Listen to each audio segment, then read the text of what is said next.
नमस्कार साथियों, कैसे हैं? उम्मीद करता हूं कि आप सभी स्वस्थ होंगे, तंदुरुस्त होंगे। मैं भी स्वस्थ हूं। भगवान की कृपा से आप सभी का हर एक मनोकामना पूर्ण हो। तो जैसा कि पिछले क्लास में हमने चर्चा किया था कि नेक्स्ट दिन के क्लास में चैप्टर 5 पर चर्चा करेंगे, है ना। तो आज के क्लास में चैप्टर 5 पे चर्चा होगा। तो उनमें से भाई आपका परिचय बहुत बहुत इंपॉर्टेंट है ना। यूक्लिड चैप्टर का नाम की बात किया जाए तो यूक्लिड की ज्यामिति का परिचय, ये परिचय आपका भूमिका में दिया गया, जो बहुत थोड़ा सा बड़ा है। आपको ये परिचय पढ़ना चाहिए, क्योंकि परिचय पढ़िएगा तो इस परिचय से बहुत सारा चीज जो है कि सीखने के लिए आपको मिल जाएगा। ठीक है, तो यहाँ पे मैं जो अभी चर्चा करूंगा डायरेक्ट जो कि प्रश्नावली 5.1 पे चर्चा करूंगा। यहाँ पे बहुत सारा चीज जो ऐसा है जो कि आपको याद रखना है। उसके बाद सवाल आएगा तो सवाल बताएंगे। क्लियर? तो पहला प्रश्न की बात अगर किया जाए, समझिएगा, कहता है कि एक बिंदु से, हालांकि यहाँ पर ऊपर में क्या दिया गया, निम्नलिखित कथनों में से कौन से कथन सत्य है और कौन से कथन असत्य है, अपने उत्तरों के लिए कारण दीजिए। कहता कौन सा कथन सत्य है और कौन सा कथन असत्य है, ये उत्तर बताइए और थोड़ा सा हो सके तो कारण भी दे दीजिए, ये बोला। तो पहला पॉइंट, पहला की बात किया जाए, है ना, पहला पॉइंट की बात किया जाए, 1 नंबर की बात किया जाए, तो कहता है कि एक बिंदु से होकर केवल एक ही रेखा खींची जा सकती है क्या। कहता एक बिंदु, देखिए भाई ये असत्य है, पूरा असत्य है। कारण देखिए मैं बता रहा हूँ, बोला एक बिंदु, तो एक बिंदु हमने ले लिया, ठीक है, कारण बता रहा हूँ। एक बिंदु, एक बिंदु से होकर केवल एक ही रेखा खींची जा सकती। अब ये बिंदु है, इस पे बोला एक रेखा खींची जा सकती है, एक रेखा इधर से, एक रेखा इधर से, एक रेखा इधर से, एक रेखा इधर। एक बिंदु पे बहुत सारा रेखा हम खींच रहे हैं, है ना, तो यही गलत है, इसलिए हमने बोला गलत है, ये आपका असत्य है। एक बिंदु पर हम अनेक रेखाएं खींच सकते हैं, तो यही आपका कारण हुआ, एक बिंदु पर हम अनेक रेखाएं खींच सकते हैं। जैसे दिखा दिए भाई, देख लो एक बिंदु है, इस पे अनेक रेखा हमने खींच दिया। क्लियर? तो आपको भी ऐसे करना है। क्लियर है? और लिख देना है, हालांकि डिस्प्ले पे मैं लिख दूंगा। देखिए दूसरका की बात किया जाए, समझिएगा, कदा दो भिन्न बिंदुओं से होकर जाने वाली असंख्य रेखा है। असंख्य का मतलब बहुत सारा रेखा होगा, ये बोला। अब देखिए दो भिन्न बिंदु बोला, तो भिन्न का मतलब अलग अलग दो बिंदु लीजिए। तो मान लेते एक बिंदु यहाँ पे लिए, एक बिंदु यहाँ पे लीजिए। अब बोला इसमें ढेरी सारा रेखा खींच सकते हैं, दो बिंदु से होकर जाना चाहिए। अच्छा, हमें अगर खींचने का प्रयास करें तो ये इस प्रकार से एक रेखा खींचा गया, है ना, और खींचेंगे तो भाई अब तो खींचने का कोई पाइए ना, अलग अलग बिंदु पर खींचाएगा। अब यही बिंदु, दोनों बिंदु टकराएगा कहाँ? एक को रेखा ने खींचे, अगर इधर से लेंगे तो के बिंदु टकराया, इधर से लेंगे तो के बिंदु टकराया। हमें दो भिन्न बिंदुओं से टकराते हुए क्या रेखा खींच सकते? बोला असंख्य, ढेरी रेखा खींच सकते क्या? बिल्कुल नहीं खींच सकते। इसलिए ये भी आपका असत्य है। तो आपको लिखना कैसे, कि लिखना है कि कारण में देना है कि दो, देखिए यहाँ पे आपसे पूछा दो भिन्न बिंदुओं से होकर जाने वाले असंख्य रेखाएं है क्या? नहीं है, क्योंकि दो भिन्न बिंदुओं से होकर जाने वाले केवल एक ही रेखा है, एक ही रेखा है, इससे तो ज्यादा हो नहीं सकता। बस आपको यही कारण देना है, दो भिन्न बिंदुओं से होकर जाने वाले एक रेखा होती है, असंख्य रेखा नहीं होती है। तो इसका भी आपका राइट आंसर क्या आ जाएगा? असत्य है। ठीक है, असत्य है, ये वाला भी आपका असत्य हो गया था। ठीक है, तो ये वाला भी असत्य हो गया था। अब देखिए तीसरा पॉइंट की बात किया जाए, समझिएगा तीसरा पॉइंट कहता एक शांत रेखा दोनों ओर अनिश्चित रूप से बढ़ाई जा सकती है। कहता एक शांत रेखा, अच्छा शांत अशांत तो हमने जो कि चर्चा कर लिया, तो यहाँ पे भी थोड़ा सा मैं बता देता हूँ कि शांत उसे कहेंगे जो कि भाग देने के बाद कट जाए। तो भाग देने के बाद वही कटेगा जिसके नीचे 2 का गुणज हो या 5 का गुणज हो या 2 5 दोनों का गुणज हो, इसके अलावा कुछ नहीं आना चाहिए। जैसे मान लेते हैं कि यहाँ 10 हो जाए, ठीक है, सपोज दैट, और ऊपर में कुछ भी रखेगा ना तो वो शांत होगा, ये भाग देने के बाद कट जाएगा। जैसे मान लेते हैं आपका हो जाए 13, तो भाग दीजिएगा ना, एक कट जाएगा, ठीक है, क्योंकि यहाँ दशमलव दीजिएगा, हालांकि पहले एक बार में खाएगा, है ना, 3 बचेगा, फिर दशमलव दीजिएगा, इस प्रकार 1.3 पूरा जो कट जाता है वो शांत कहलाता है। और शांत रेखा 1.3 का हम रेखा खींच सकते हैं कि नहीं खींच सकते?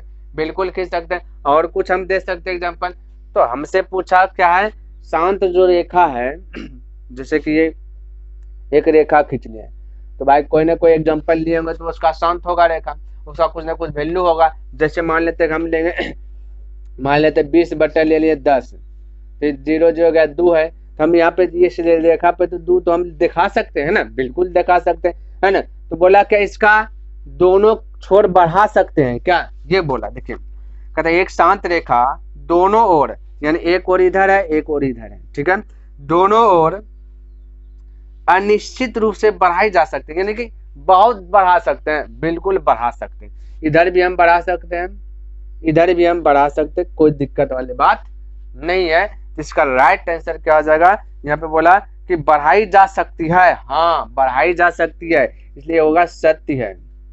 क्या होगा, इसका सत्य है। तो कारण में क्या लिखना है, एक शांत रेखा दोनों ओर से अनिश्चित रूप से बढ़ाई जा सकती है, यही तो कारण है ना, बढ़ाई जा सकती है। जैसे एक एग्जांपल दे दिया वाला पॉइंट, क्लियर। तो ये 3 का भी हो गया आपका सत्य है। चौथा नंबर की बात किया जाए, चलिए चौथा भी यहीं पे एडजस्ट कर लेता हूँ, उसके बाद आप लिख लीजिएगा, हालांकि डिस्प्ले पे दे ही दूंगा।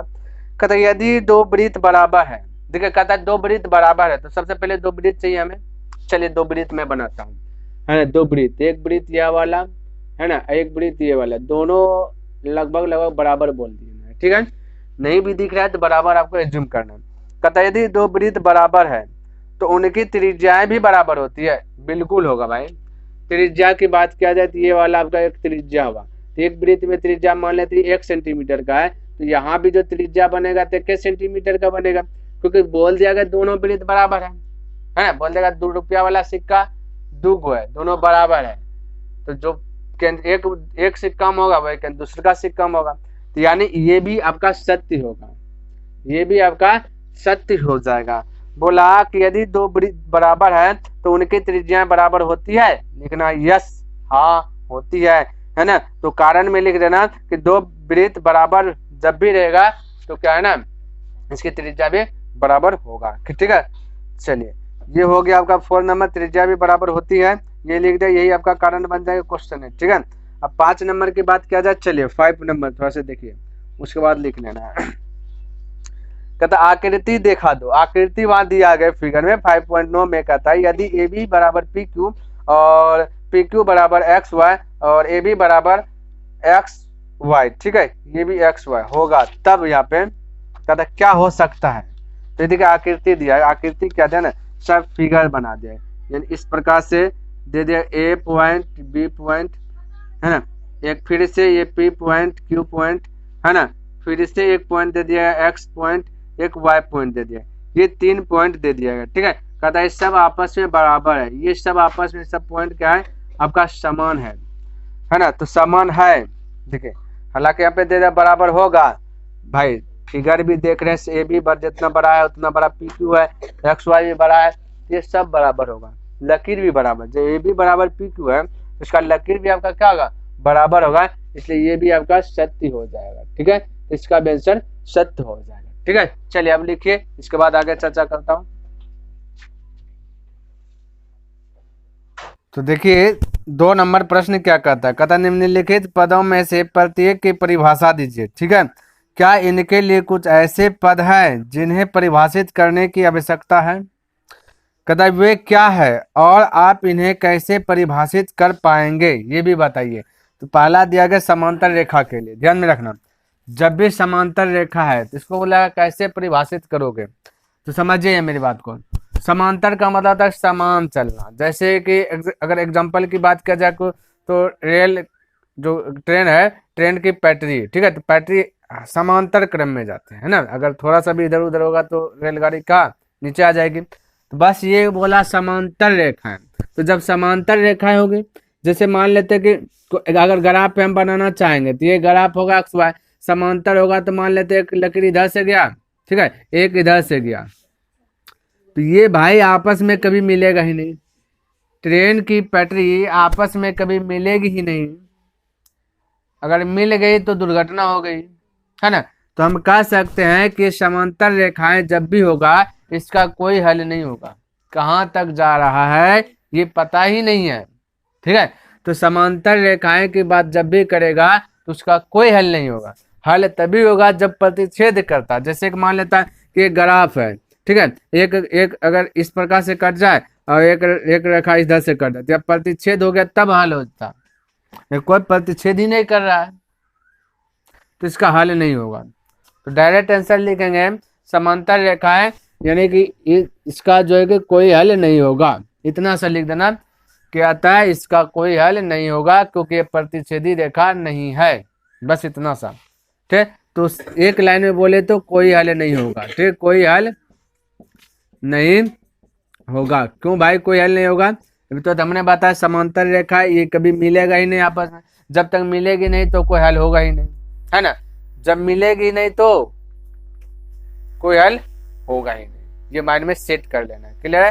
तो जब भी समांतर जाए इसका कोई हल नहीं होगा। जब मिलेगी आपस में तब दोस्ती बढ़ता है, ऐसे तो अलग है तो दुश्मनी समझिए, तो उसका कोई हल नहीं निकल पाएगा, ठीक है। तो चलिए, तो एक क्या हो गया, दूसरका में पूछा गया, ध्यान से देखा। अगर चलिए दूसरका, इसका थोड़ा सा मैं आप जो है कि इस प्रकार से भी एगो समांतर का दे देना लगे, ठीक है। दूसरका की बात किया जाए तो दूसरका में कहता है कि लंब रेखा है, ठीक है। दूसरका में कहता है लंब रेखा है, लंब रेखा है। अब कहता है कोई लंब रेखाएं है। अब रेखा देखिए, ये है रेखा है, तो कोई भी रेखा है तो इसका दो गो पॉइंट होगा, ठीक है। कोई भी रेखा है तो इसका होगा दो पॉइंट होगा। तो जैसे कि मान लेते हैं, अच्छा लंब रेखा बोला नहीं, इस प्रकार से इसको परिभाषित कीजिए। देखिए जैसे मान लेते हैं एक त्रिभुज बनाते हैं, समझिए मेरी बात को, ये त्रिभुज है, ठीक है। हमें लंब रेखाएं को दिखाना है, समझिए, लंब रेखाएं को दिखाना है। तो हमने बोला कि भाई ये तो लंब तो है नहीं, तो यहाँ मान लेते त्रिभुज का नाम देते ABC। अभी हमने बोला लंब रेखा है, कोई भी रेखा का दो पॉइंट होता है, ठीक है। तो हमने बोला ABC, ये तो त्रिभुज है। कौन सा त्रिभुज है पता नहीं, लेकिन त्रिभुज हमें दिखाना लंब वाला रेखा है। तो अगर हम बीच से यहाँ से कर खींच दें, यहाँ से खींच दें, ना यहाँ पे अब एक पॉइंट बना, एक पॉइंट ये वाला है, तो इसको मान लेते हैं D। हम कह सकते हैं ना AD जो है ना आपका लंब है, BC पर AD लंब है ना। तो हम इस प्रकार से इसको दिखा सकते हैं कि AD लंब BC, यही है लंब रेखा है, ध्यान में रखना। तो आपको भी ऐसे कर लेना कि लंब रेखाएं बोला तो लंब रेखा दिखा दे भाई, एगो त्रिभुज बना दिए और त्रिभुज में से A से D को लंब डाल दिए, तो यही हो गया। ये आपका AD रेखा क्या BC पर लंब है, यानी AD लंब BC, AD लंब BC। अगर आप इसको मिटा दीजिएगा, देखिए वही लंब वाला चेना बन जाएगा, जो कि यहाँ पे हमने ये दिखाया, देखिए बन गया ना एकदम से इस प्रकार से, ठीक है। तो इस प्रकार से आपको एक एग्जाम्पल के तौर पर दे देना, ठीक है। चलिए देखिए, ये प्रश्न दिया गया 3 नंबर में, कहता है रेखाखंड के बारे में बता और 4 में वृत्त की त्रिज्या के, दोनों के बारे में एक बार चर्चा कर लेता हूँ। तो रेखाखंड का मतलब मान लेते कि एक हमने रेखा खींच दिया, ठीक है। ये एक पॉइंट है, यहाँ पे पॉइंट है, इसका नाम दे देता हूँ A और ये दे देता हूँ P। हो सकता है हम किसी एक रेखा को काट करके यहाँ पे लाए होंगे, तो ठीक है। यहाँ पे डॉट डॉट भी दे सकते हैं, इधर भी हम डॉट डॉट आगे बढ़ा सकते हैं। तो ये जो A और B है ना, एक रेखा का खंड है, किसी न किसी कोई एक रेखा होगा, उसका खंड को हमने यहाँ पे दिखा दिया। तो AB रेखा खंड या फिर BA रेखा खंड। तो यहाँ पे लिख देना कि AB एक रेखा है ना खंड है, ठीक है। AB एक रेखा खंड है, इतना सा लिख देना, या फिर BA एक रेखा खंड है, ठीक है। क्योंकि कोई रेखा है उसको खंड करके हमने यहाँ पे दिखा दिया, हमको बोला रेखा खंड को दिखा दो, तो रेखा खंड को हमने दिखा दिया, ठीक है। चलिए वृत्त की त्रिज्या की बात किया जाए तो एक सर्कल बनाते हैं। वृत्त की त्रिज्या दिखाने के लिए एक चाहिए सर्कल चाहिए, ठीक है, नहीं वृत्त चाहिए। ये सर्कल जो गोल है ना राउंड, ये आपका वृत्त है, इसमें त्रिज्या दिखाना है तो हमें केंद्र चाहिए। तो केंद्र का कुछ ना कुछ नाम दे देते हैं, जैसे O दे देते हैं। अब इस केंद्र से जहां पे भी टच करेगा वही आपका वृत्त की त्रिज्या होगा, ठीक है। यहाँ पे टच का वृत्त की त्रिज्या, जैसे A नाम दे देता हूँ, या फिर आप कहीं पे भी टच करा दीजिए, इधर भी टच करा दीजिए, इधर भी टच करा दीजिए, ये सारा आपका वृत्त की त्रिज्या हो जाए। कहीं पे भी टच होगा वृत्त की त्रिज्या होगा। हालांकि हमने O से यहाँ पे टच कराया, इसका नाम दे दिया A, तो हम कह सकते हैं AO एक क्या है, वृत्त की त्रिज्या है, ठीक है, वृत्त की त्रिज्या है। इतना सा बस लिखना है, त्रिज्या है, ठीक। चलिए लिखिए, उसके बाद आगे चर्चा करता हूँ।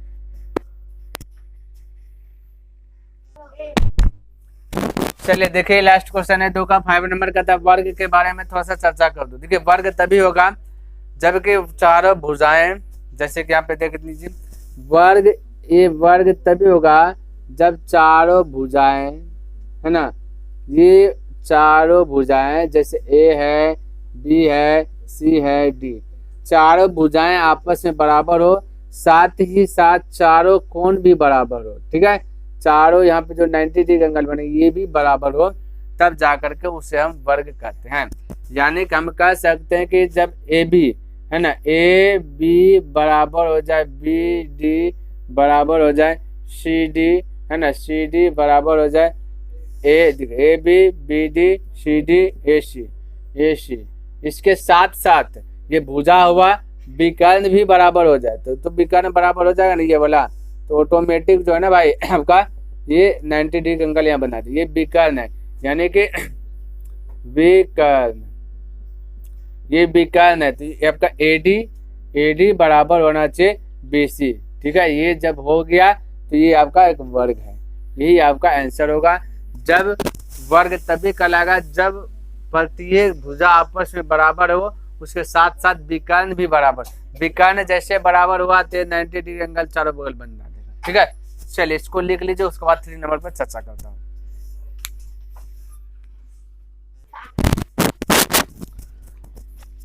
चलिए देखिए यहाँ पे 3 नंबर प्रश्न क्या कहता है, समझने का प्रयास कीजिएगा। ठीक है, कहता है नीचे दी हुई 2 अभिधारणाओं पर विचार कीजिए। 2 को आपका प्रश्न दिया गया, इस पर कहता है विचार कीजिए। ठीक है, अपने मन से विचार कीजिए। कहता 2 भिन्न बिंदु ए और बी दिए रहने पर एक तीसरा बिंदु सी ऐसा विद्यमान है जो ए और बी के बीच स्थित होता है। कहता 2 बिंदु है, ठीक है, ए और बी। देखिए समझिए थोड़ा सा, 2 बिंदु है। चलिए यहाँ पे एक बिंदु यहाँ पे ले लिए, एक बिंदु यहाँ पे ले लिए, नाम दे दिया ए, यहाँ पे नाम दे दिया बी। ठीक है, कहता इसके बीच में एगो सी बिंदु हो जाए।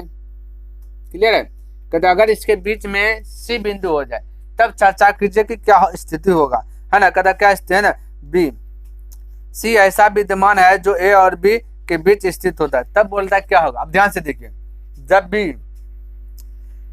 2 बिंदुओं के बीच में कोई भी बिंदु रहेगा तो उसे हम आसानी से हल कर सकते हैं, ध्यान में रखना। और ऐसा नहीं है कि ए और बी के बीच में एक ही बिंदु होगा, बहुत सारा बिंदु होगा और सब बिंदु संग होगा, संग में यानी साथ में, और जो साथ में रहता है उसको कहते हैं संग। संग का मतलब संगत है। ठीक है, ध्यान में रखना। ये यहाँ पे एक बिंदु की बात क्या बुक में, लेकिन बहुत सारा बिंदु होगा, अनंत हल होगा, इसका अनगिनत हल हो सकता है। लेकिन प्रश्न के अनुसार से एक बिंदु दिया गया तो भी इसका हल होगा, क्योंकि देखिए ये बिंदु पर ही है तो ये कोई ना कोई पॉइंट है, तो यहाँ पे कुछ अगर वैल्यू दिखा देंगे तो हल हो जाएगा, आंसर दिखा देंगे, हम दिखा सकते हैं। तो 2 बिंदुओं के बीच में कोई भी बिंदु रहता है तो उसका हल होता है, यानी ये संगत है। तो संगत जैसे हो गया तो वैसे हम कह सकते हैं ये जो यूक्लिड आपका जो यहाँ पे जो कहा दिया गया ना कि अभिधारणाओं पर विचार कीजिए, तो यूक्लिड की अभिधारणा ये जो है इसमें सत्य है, यानी इस विधि से हम ज्ञात कर सकते हैं। इसका यही राइट आंसर हो जाएगा। ध्यान में रखना, 2 बिंदु के बीच में कोई भी बिंदु हो तो उसे हम ज्ञात कर सकते हैं। अगर 2 बिंदु के बीच में कोई बिंदु नहीं दिख रहा है और वो बिंदु दूसरे जगह दिखा रहा है तो उसे हल नहीं कर सकते, ध्यान में रखना। ठीक है, जैसा कि दूसरा नंबर प्रश्न में बोल जाएगा वही चीज। दूसरा काम कहता है यहाँ कम से कम ऐसा 3 बिंदु विद्यमान है कि वे एक रेखा पर स्थित नहीं है। कहता है कि 3 बिंदु ऐसा है, जैसे मान लेते ए बिंदु, ये बी बिंदु, ये सी बिंदु, ये ए है, ये बी है, ये सी है। कहता है कि एक रेखा पे नहीं है, यानी कि इसका मतलब ये हुआ कि कोई रेखा इस प्रकार से होगा, कोई रेखा इस प्रकार से होगा, ठीक है, और कोई रेखा इस प्रकार से होगा। या फिर हम ऐसे कर सकते हैं, ए बिंदु, 2 बिंदु, 3 बिंदु, ए है, बी है, सी है, किसी भी प्रकार एक रेखा ऐसे होगा, एक रेखा ऐसे होगा, एक रेखा ऐसे होगा। 3 बिंदु बोला मिलता ही नहीं है तो किसी प्रकार से हम बना सकते। अब जब मिलेगा ही नहीं तो इसे हल ही नहीं कर सकते। अभी तो हमने बताया जो बिंदु आपस में मिलेगा ही नहीं इसे हल कैसे कर सकते। तो समांतर एक प्रकार से चल गया ना, जो समांतर चल गया प्रतिच्छेदी नहीं हुआ जिसे हल नहीं कर सकते, और जिसे हल नहीं कर सकते इसका यूक्लिड की जो अवधारणा है, यूक्लिड जी का जो कहना है उस पे सत्य नहीं है। ठीक है, यानी कि इस विधि से हल नहीं कर सकते। इसका हल ये होगा कि इसे हम भाई हल नहीं कर सकते क्योंकि एक भी बिंदु आपस में नहीं है। क्लियर है, बस इतना सा होगा, आपको लिख देना। हालांकि हम डिस्प्ले पे लिख देंगे सारा चीज, आपको वो चीज लिख देना। ठीक है, चलिए लिखिए।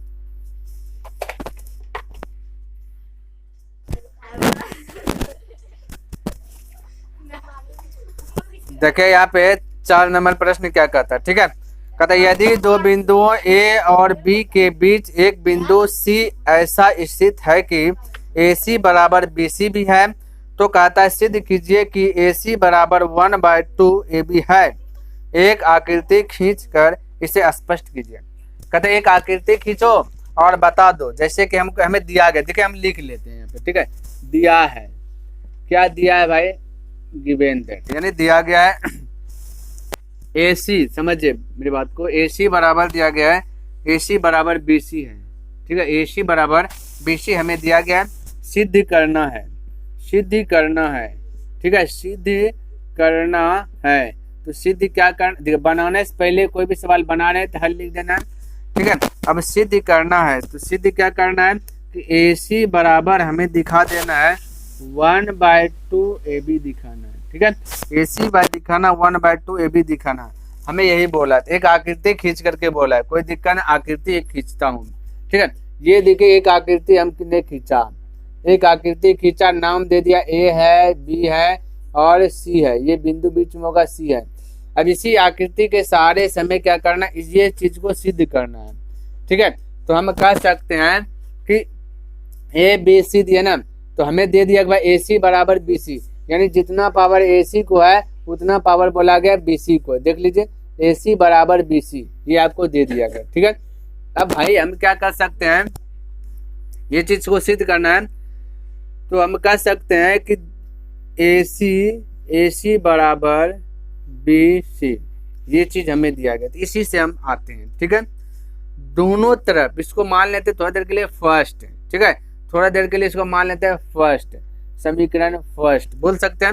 अब हम कह सकते हैं कि समीकरण फर्स्ट में कुछ ना कुछ वैल्यू होगा तो उसको समीकरण बना दिए। जब बीच में बराबर होता है तो उसको समीकरण कहते हैं, कोई भी वैल्यू हो जाए, ऐसा नहीं कि 2 चर वाले लेके समय पढ़े तो वहीं पे सिर्फ समीकरण होगा, बीच में बराबर होगा आप उसे समीकरण बोल सकते हैं, ध्यान में रखना। इसको थोड़ा देर के लिए हमने बोला फर्स्ट, है ना, क्या बोला हमने फर्स्ट। अब क्या करेंगे, दोनों तरफ आपको क्या करना, हमें दिखे समझ मेरी बात, AC बराबर 1/2 AB दिखाना, हमें 2 को दिखाना है, ठीक है। तो कह सकते हैं कि दोनों तरफ AC को जोड़ने पर, ठीक है, AC को जोड़ने पर, क्योंकि जोड़ने पर, नहीं जोड़िएगा तो कोई उपाय ही नहीं, ठीक है, नहीं जोड़ेंगे तो कोई उपाय नहीं। यहाँ से प्रमाण आप लिख सकते हैं, प्रमाण, ठीक है, प्रमाण आ रहे हैं, प्रमाण दे रहे हैं, उसका प्रूफ दिखाएंगे तो प्रमाण से हम आ सकते हैं, कोई दिक्कत नहीं होना चाहिए। अब जोड़िए, समीकरण फर्स्ट में लिखते हैं ना, यहाँ पे लिख देता हूँ, दोनों तरफ समीकरण फर्स्ट में AC को जोड़ने पर, इस प्रकार से लिखते हैं तो बेहतर हो जाता है, ठीक है। यह लिख देता हूँ इस प्रकार, दोनों तरफ, ठीक है, समीकरण दोनों तरफ समीकरण, ठीक है, दोनों तरफ समीकरण फर्स्ट में, ठीक है, समीकरण फर्स्ट में AC को जोड़ने पर, इस प्रकार से AC को जोड़ने है ना, जोड़ने पर। चलिए अब AC को जोड़ने पर जोड़ते हैं, AC को समीकरण फर्स्ट में ना, दोनों तरफ समीकरण फर्स्ट में AC को जोड़ने पर, या फिर समीकरण फर्स्ट में दोनों तरफ AC को जोड़ने पर, कुछ भी लिख लीजिए।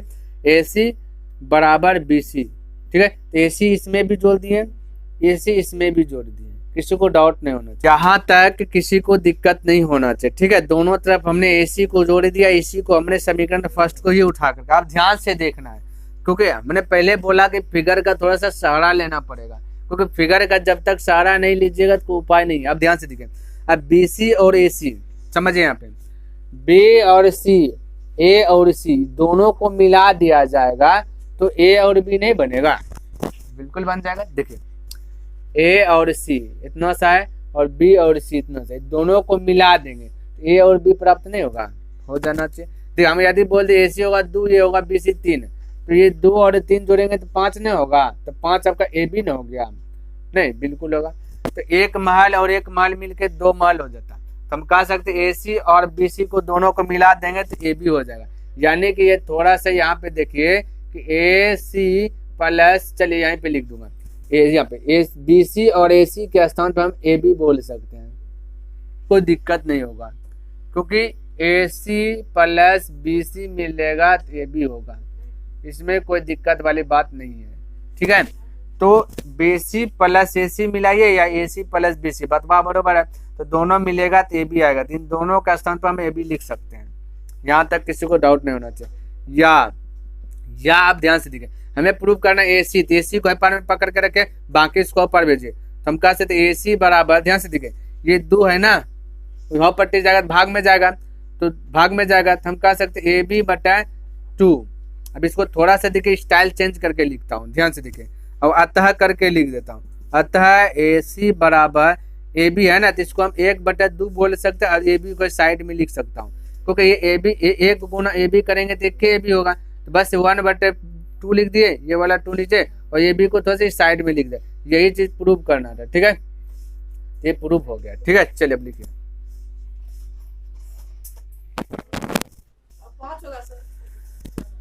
देखिए यहाँ पे 5 नंबर प्रश्न समझिए, कहता है कि प्रश्न 4 में, ठीक है भाई, 4 में देख लिए, कहता 4 में सी रेखाखंड ए बी का एक मध्य बिंदु कहलाता है, ठीक है, ए बी का मध्य बिंदु सी, बिल्कुल राइट जवाब। मध्य का मतलब है बीच, हमने तो बीच बीच बार बार रिपीट किया, तो बीच मतलब मध्य नहीं होता है। कौन सा आलू लीजिएगा, बड़ा वाला आलू, छोटा वाला आलू, या बीच वाला, यानी कि मध्यम आलू, यानी मीडियम आलू, ठीक है, तो मीडियम सबको पसंद है, तो इसलिए यहाँ पे मीडियम ढेर दिया गया है ना। कहता सिद्ध कीजिए कि एक रेखाखंड का एक और केवल एक ही मध्य बिंदु होता है।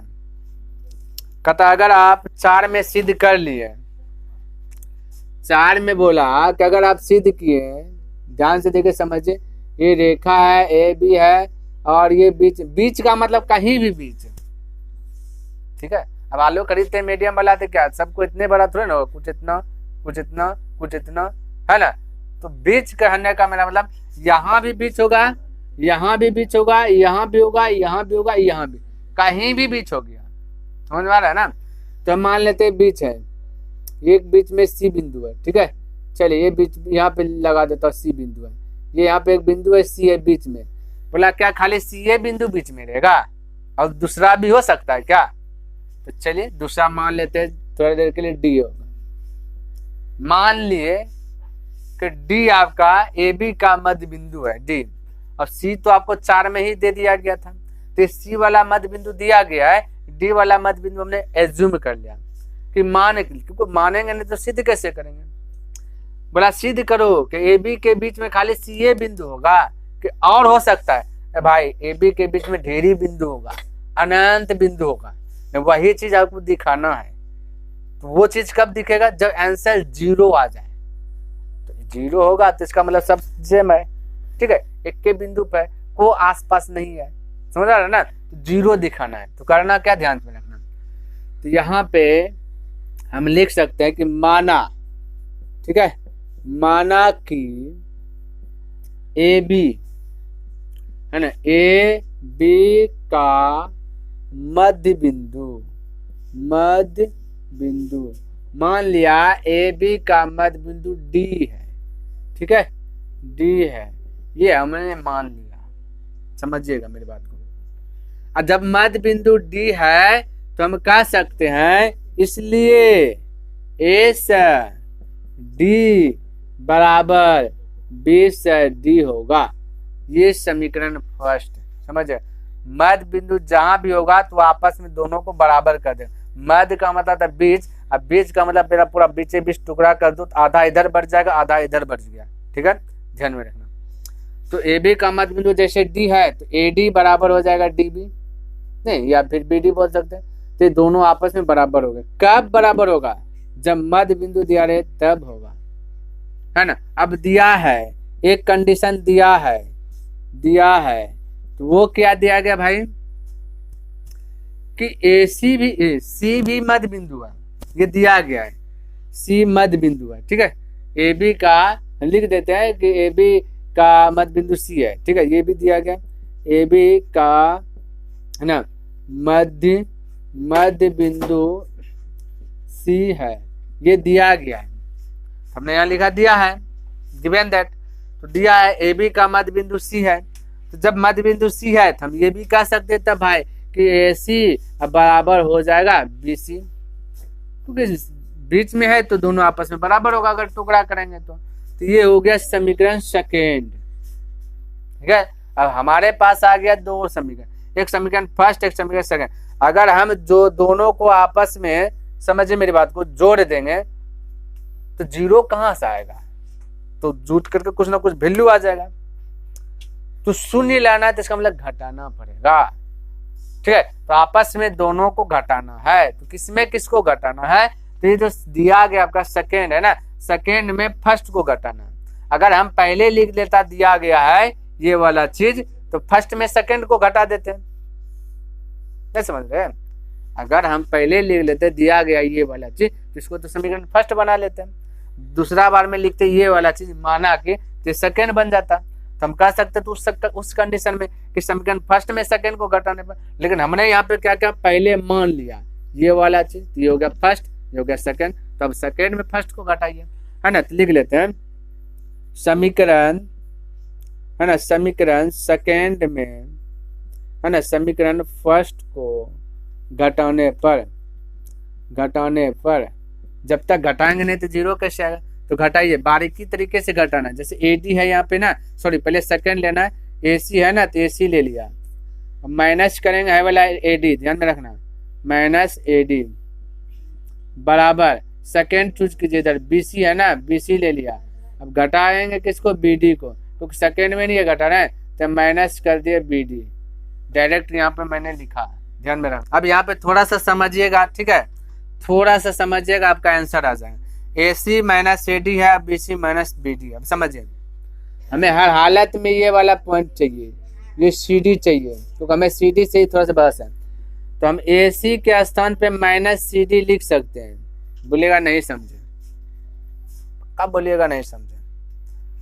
AC माइनस AD करेंगे तो माइनस CD होगा, तो बोलिएगा नहीं समझे। तो यहाँ पे अब समझिए, यहाँ पे समझाने के लिए ये वाला हम यहाँ पे लिख देते हैं, ठीक है। थोड़ा सा A है, D है और ये बीच में C है, ठीक है, समझिएगा मेरी बात को। AC मान लेते हैं कि हमने यहाँ AC है और AD है, ठीक है। AC मान लेते 2 होगा, AC का वैल्यू 2 होगा, और यहाँ से यहाँ तक का वैल्यू मान लेते 5 है। समझिए, थोड़ा सा हमने दिखा दिया, है ना। और एक बिंदु है ना भाई, यहाँ पे आपका D भी है, ठीक है, एक बिंदु D है, समझिए। A है, सॉरी ये आपका यहाँ पे समझिए, ये बोला ये यहाँ पे D है, B को नहीं लाना है, यहाँ से यहीं तक में देखना है, ठीक है, समझिए। तो हमने माना A से C 2 है, A से D हो गया 5, A से D हो गया 5, और ये वाला घर पता नहीं है, समझिएगा। तो बोलिए एक यहाँ पे टोटल 2 महल है, चलिए और थोड़ा सा बढ़ाता है, ये D यहाँ पे है, समझिए, टोटल 2 महल है, ठीक है। अब महल ऐसे भी बना सकते हैं, क्लियर है, ऐसे भी बना सकते हैं महल, एक महल 2 महल, यानी कि यहाँ से यहाँ तक टोटल आपका 5 है ना, 5 फीट बोलिए सपोर्ट डेट, जो भी बोलिए, ठीक है। और एक भाई को हिस्सा मिला 2 फीट, समझ लिए, सपोर्ट डेट कुछ है 5 फीट का, है ना, या 5 सेंटीमीटर का कुछ है, उनमें से एक को मिला 2, नाम भी दे देते हैं, जैसे ये A है, ये D है, A हो गया, D हो गया, ये C हो गया, समझिए, नाम दे दिए। कुछ ना कुछ 5 इंची का है, उनमें से 2 भाई के बीच में बंटवारा होगा, एक भाई को दिया 2, तो दूसरा का भाई होगा कितना, सबका जवाब होगा 3, क्योंकि तभी जाकर के मिल करके होगा 5, होगा ना। आप ध्यान से देखिए, यहाँ पे भी वही फंडा है। फंडा क्या है, AC देखिए ध्यान से, A से C आपका 3 है, हालांकि यहाँ पे 3 दिए, और A से D, अब A से D की बात क्या, A से D किधर भाई, A हो गया, C हो गया, D, A से D टोटल कितना भाई, बोलिएगा 5 है। यहाँ देखिए AC 3 हो गया, AD हो गया 5। अब बताइए 3 में से 5 घटेगा तो माइनस में आंसर आएगा कि नहीं आएगा, बिल्कुल आएगा माइनस में आंसर, देख लीजिए। तो 3 में से 5 गया तो -2 आया, तो हम भी तो कह सकते हैं AC में से AD घटेगा तो -CD है, क्योंकि 3 में से 5 घटाइए, आप भी घटाइए, ये 3 है, ये टोटल 5 है, तो 3 में से 5 घटाएंगे तो ये वाला आएगा CD आएगा, माइनस में आएगा, ये वाला वैल्यू आएगा, क्लियर है, ध्यान रखना। तो ये माइनस होगा भाई, जब भी छोटकम बड़का घटेगा तो माइनस होगा, ये माइंड में सेट कर लेना है, छोटकम बड़का घटेगा तो माइनस होगा। और AC आपका छोटा है, देखिए AC छोटा है, AD आपका बड़ा है, ठीक है। तो ये छोटका में जब बड़का को घटाएंगे तो माइनस होगा, बड़का में छोटका घटाएंगे तो माइनस नहीं होगा। अब ये तो हो गया, मेमोरी में सेट कर लीजिए, है ना। छोटका हम बड़का घटाएंगे तो माइनस होगा, बड़का हम छोटका घटाएंगे तो माइनस नहीं होगा। अब यहाँ पे दिखे ध्यान से, इन दोनों के स्थान पे भी हम लिख सकते हैं सी डी, लेकिन यहाँ प्लस में लिखेंगे। कैसे भाई, देखिए ये सी से डी है, सॉरी सी से बी, बोले बी से सी है, यहाँ भी बी से सी है, बी सी बड़का है और बी से डी देखिए छोटका है, तो बड़का में से छोटका घटाएंगे थाई वाला चीज आएगा, लेकिन सी डी आएगा ना, तो सी डी आपका प्लस में आएगा, ये माइंड में सेट किया। अब इसको अप पर भेजना है, थाई पार में होगा 0, अप पर होगा सी डी, ये माइनस अप पर जाएगा प्लस सी डी। चलिए अब यहाँ पे लिख लेता हूँ, तो ये हो जाएगा एक सी डी 2 सी डी, इसको सीधा करके लिख लेता हूँ 2 सी डी बराबर 0, ठीक है। अब एक गुना जाएगा भाग में, तो सी डी बराबर हो जाएगा 0/2, तो सी डी का वैल्यू हो गया 0, यानी कि सी डी हो गया 0, या सी से डी का वैल्यू क्या है 0। हमने बोला ना शून्य दिखाने में अगर आप सक्षम हो जाते हैं तो प्रूव होगा ये ए बी के बीच में जो है कि आपका डी बी बिंदु होगा। बस आप यहाँ से लेकर के यहाँ तक आंसर लिख लीजिए, और जब आपका डी है तो ये संगत है, ये आपका क्या है संगत है, तो आप संगत भी लिख सकते हैं, कोई दिक्कत वाली बात नहीं है, क्योंकि संगत है तो इसे हल कर सकते हैं, ठीक है। चलिए लिखिए। देखिए 6 नंबर प्रश्न क्या कहता है, कहता है कि आकृति 5.10 में यदि AC बराबर BD है तो सिद्ध कीजिए कि AB बराबर CD है। कोई दिक्कत नहीं, ठीक है। यहाँ जो दिया गया उसका पहले फिगर में बनाता हूँ। आकृति दिया गया, ये देखिए 6 नंबर प्रश्न, समझिएगा ये आपका आकृति है जिसमें कि बिंदु A है और बिंदु आपका B है और आपका बिंदु आपका C है, ठीक है, और आपका D है। तो इस प्रकार से आपका दिया गया, आपका दिया है, क्या दिया है, दिया है कि AC बराबर BD है, AC बराबर BD है, ये दिया गया है कि A से C बराबर जो है B से D होगा। तो कहता है सिद्ध कीजिए कि, सिद्ध करना, हल दिखे बना रहा हूँ मैं, ठीक है, हल ये सिद्ध करना है।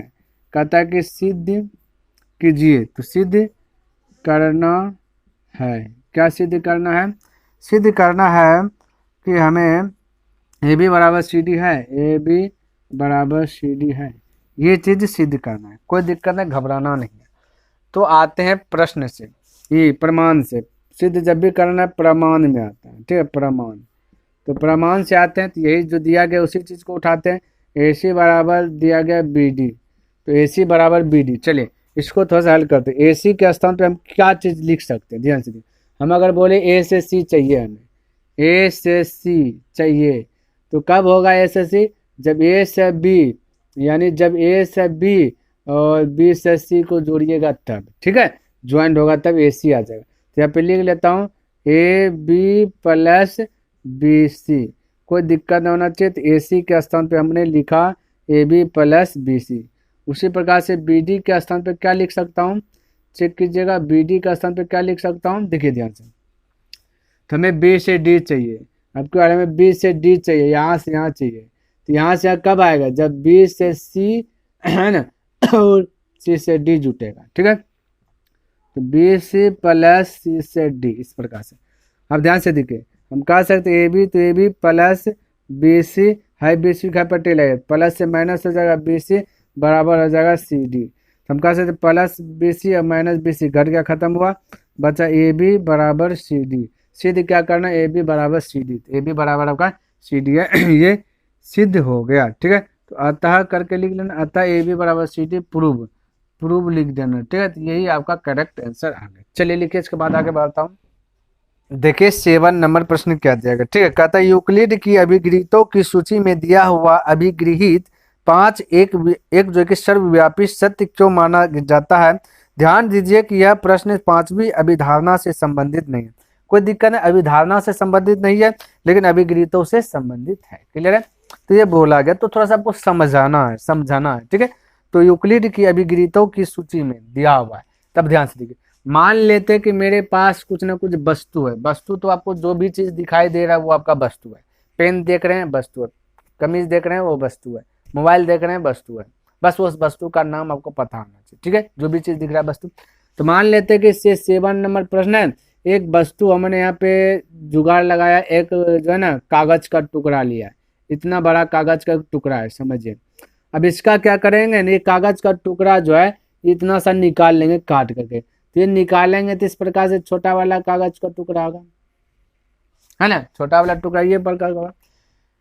तो ये जो आपका एक कागज है, ये जो आपका एक कागज है, समझिए मेरी बात को, कागज, ये जो आपका कागज है, ये कागज पूर्ण है ना, इसका एक छोटा सा टुकड़ा निकल गया। तो छोटा सा टुकड़ा निकला तो ये, अब इसको क्या कहेंगे, पॉलीथीन कहेंगे, प्लास्टिक कहेंगे, कहेंगे तो ये कागज ही कहेंगे।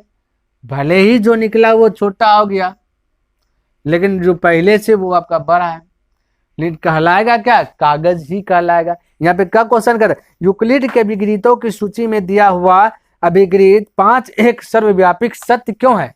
क्यों है भाई, सत्य क्यों नहीं है? इससे बाहर गया तो ये जो पूर्ण है, पूर्ण अपने भाग से, अपने जो भाग से क्या होता है, बड़ा होता है। ध्यान में रखना, पूर्ण, ये जो पहला पहले यूक्लिड में लिख दिया गया, यूक्लिड के भी गणितों में लिखा गया, जो जो पहले पूर्ण है वो अपने भाग जो भी है उससे वो बड़ा होता है, बड़ा नहीं होगा। ये भी कागज है, इसको कागज ही कहेंगे। कुछ भी ले सकते हैं आप, कोई भी वस्तु ले सकते हैं, जो भी दिख रहा है आप ले सकते हो, उसका एग्जाम्पल दे सकते हैं, ठीक है। तो ये तो ध्यान में रखना, तो ये बदलेगा नहीं, ये वही रहेगा। कोई भी वस्तु लेंगे उसका कितना भी भाग काट देंगे तो वस्तु वही रहेगा, है ना। वो वस्तु क्या रहे, पेन को काट कर तो टुकड़ा कर देंगे तो पेन ही रहेगा, और पेन अपना होगा पूर्ण, तो पूर्ण, पूर्ण से अपने जो अपना भाग जो हुआ उसका, वो भाग से तो पूर्ण बड़े होगा नहीं, क्योंकि पूर्ण ये पेन है, ये पेन क्या है, इसको काट देंगे। जो पहले तो पेन बड़ा था, अब भले ही छोटा हुआ, लेकिन पहले वाला से तो पहले वाला क्या होगा, आपका बड़ा ही ना। तो हम लिख सकते हैं इसमें पूर्ण, पूर्ण मतलब जो पूरा है, पूर्ण अपने भाग से बड़ा होता है। तो अपना भाग ये हुआ, ये भी एक कागज से हो गया, ये क्या होगा, बड़ा होगा, ठीक है। तो इतना साइड क्लियर है। चलिए, उम्मीद करता हूँ कि मैंने जितना भी प्रश्न बताया सभी प्रश्न आपको अच्छे प्रकार से लर्न हो गया होगा और पसंद भी आया होगा। अगर पसंद आए तो इस वीडियो को लाइक कर दीजिए, और अभी तक सब्सक्राइब नहीं किया तो इस चैनल को सब्सक्राइब भी कर दें, और कमेंट करके बताइए कि यह वीडियो को कैसा लगा। और कोई भी टॉपिक पर अगर आप चाहते हैं कि इस पर भी वीडियोस बनना चाहिए, आप कमेंट बॉक्स में लिख दीजिए, मैं 24 घंटा के अंदर में मैं उसका वीडियोस अपलोड कर दूंगा। तो शुरू से अंत तक देखने के लिए धन्यवाद। तो मैं नेक्स्ट दिन मिलूंगा इनसे आगे लेकर के। जय हिंद, जय भारत।